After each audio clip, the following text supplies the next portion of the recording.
Sometimes one thing leads to another, and this time for me, the another, is a group of young men from England who created a stage performance that they called Beyond the Fringe. Today many cities have theatrical gatherings that they call Fringe festivals. I don't know if there is a connection. When people talk about the British invasion of the 1960s, they're referring to the music, namely the Beatles, the Rolling Stones, the Dave Clark Five, Freddie and the Dreamers, on and on. There were a lot of bands, and they made American music, Elvis and the Beach Boys, seem clunky and out of style. But there was another influx from Great Britain, earlier, like Cavalry Scouts, and that was this show, Beyond the Fringe, which came to Broadway in 1962. It was a review of comic sketches, many of them taken from review shows previously performed at universities and festivals.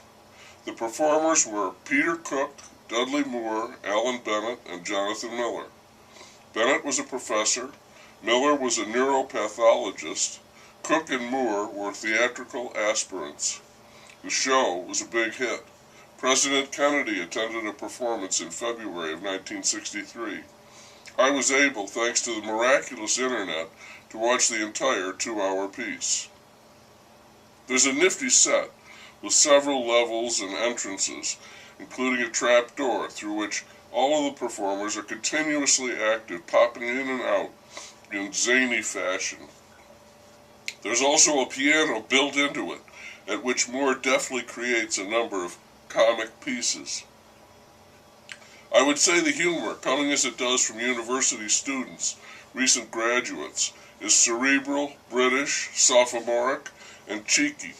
It didn't always work for me, sometimes because I simply could not understand what the performers were saying.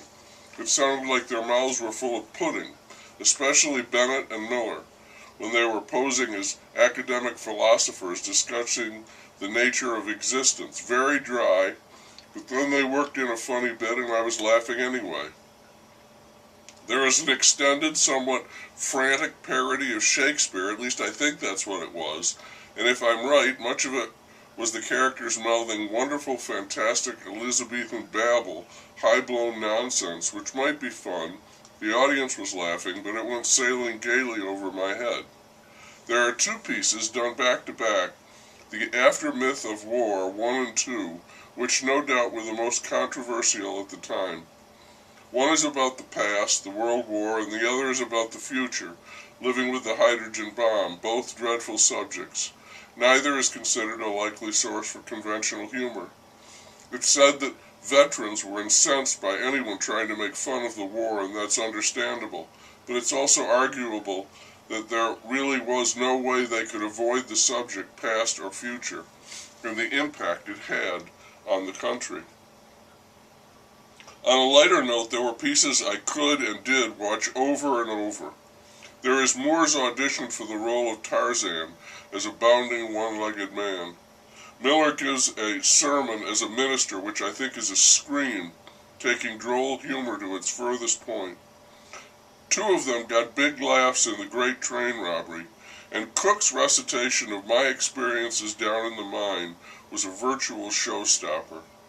The end of the evening, simulating the end of the world, which doesn't happen but could, given the devastating armament of the world and the ones who control that, was entirely dire and appropriate.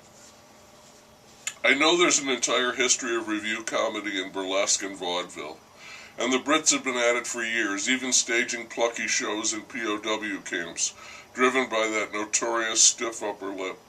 So I'm not saying that here in 1962 there is suddenly something new, but there is something fresh about the show, even now. The idea that you could make a night of theater out of nothing more than skits and wit. I remember coming across the show long after it had closed, much later in the decade, maybe in print, maybe on record, and being quite astonished by it. Much of it entertains me still. Like the Beatles, the four men broke up when this was over. Little Dudley made it big as an actor in Hollywood, Bennett as a writer in the British theater, Miller directed opera, Cook had a respectable run, often teaming up with Moore, but he never quite lived up to expectations, which were understandably high after the success of this remarkable show.